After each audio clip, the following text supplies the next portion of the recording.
e que se ficou só na gaveta, mas não conseguimos obter mais nenhuma informação sobre isso. A seguir, só em 81, é que mais uma vez, através de um grupo ligado ao policiarismo, é que voltamos a ver revistas que publicam ficção científica e fantasia em Portugal. Inclusive com artigos inclusive, sobre autores de charneira, como Ray Bradbury, aqui no número 8, mas continuamos dentro e voltamos em 81, mais uma vez, com o início de uma nova revista, a Seleções Mistério, que mais uma vez é, sobretudo, uma revista ligada ao policiarismo, mas que, mais do que anterior, publica bastante ficção científica e fantasia, inclusive de autores consagrados, como a Natália Correia. Também morreu ao número 8. O primeiro fanzine aparece em 1983 apenas, dos quais tem apenas 3 números, e acaba por conseguir ganhar um prémio europeu numa Eurocon.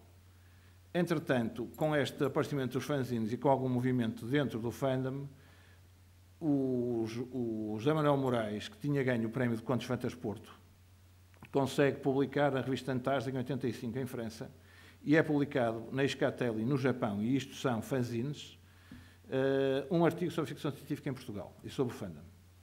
Em 87 sai a primeira bibliografia, que de alguma maneira tenta indexar tudo aquilo que foi feito por autores portugueses de ficção científica e fantasia. E também no mesmo ano, pela primeira vez, numa Worldcon aparece um artigo sobre a ficção científica em Portugal, o que é uma novidade. Mas,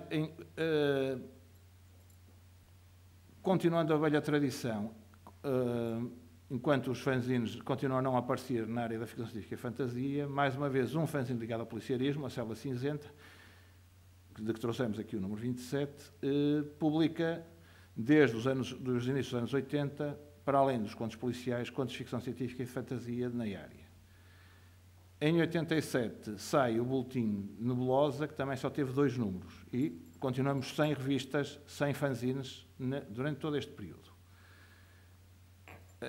Exclusivamente dedicados à ficção científica e à fantasia, visto que os outros são, sobretudo, fanzines ligados ao policial. Em 1988 sai uma versão portuguesa da Omnia Americana, que durou cerca de 2 anos, saíram cerca de 17 ou 18 números. Em 88 sai um número de uma revista muito estranha, mas que era completamente dedicada a fantástica, que é a Kenos. E em 1989, mais uma vez, e porque eu saiba pela primeira vez, um autor português publica nos Estados Unidos, neste caso, um poema.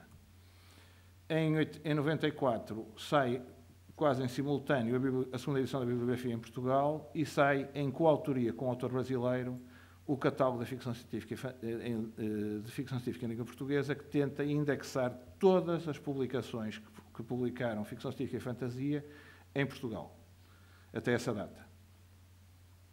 Curiosamente, a edição da Science Fiction Encyclopedia, do Peter Nichols, na versão de 81, traz um artigo dedicado a Portugal, ainda que misturado com a Espanha e com a América Latina, o que em 93, depois de inclusive terem-se furado as barreiras e conseguido os autores portugueses publicarem lá fora e haver alguns artigos sobre ficção científica no estrangeiro, a entrada relativa a Portugal desaparece, o que é estranho, mas a realidade é essa. Em 1993, a Vértice, que é uma revista que não tem rigorosamente, está ligada à mainstream e sobretudo à análise sociológica e histórica e também política, dedica um número em que publica um conjunto e uma série de contos de ficção científica e fantasia. Em 96, finalmente, vemos aparecer o outro fanzine dedicado à ficção científica e fantasia, que é Mundos, que saiu em Lisboa e que teve 3 números. Isto até aqui estamos a falar em publicações em papel, mas nesta altura as publicações eletrónicas não eram comuns e praticamente era impossível de existirem. Mais uma vez, uma revista dedicada à literatura em geral faz um número especial dedicado ao fantástico, não à ficção científica, mas ao fantástico.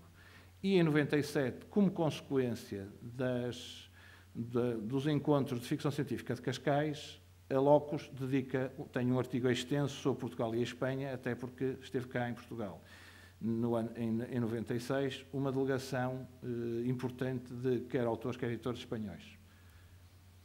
A Paradoxo sai como consequência também destes encontros e é editada pela Simetria. Antes desta edição em papel, que teve 4 números, eles editaram cerca de 6 números digital, não seria bem digital,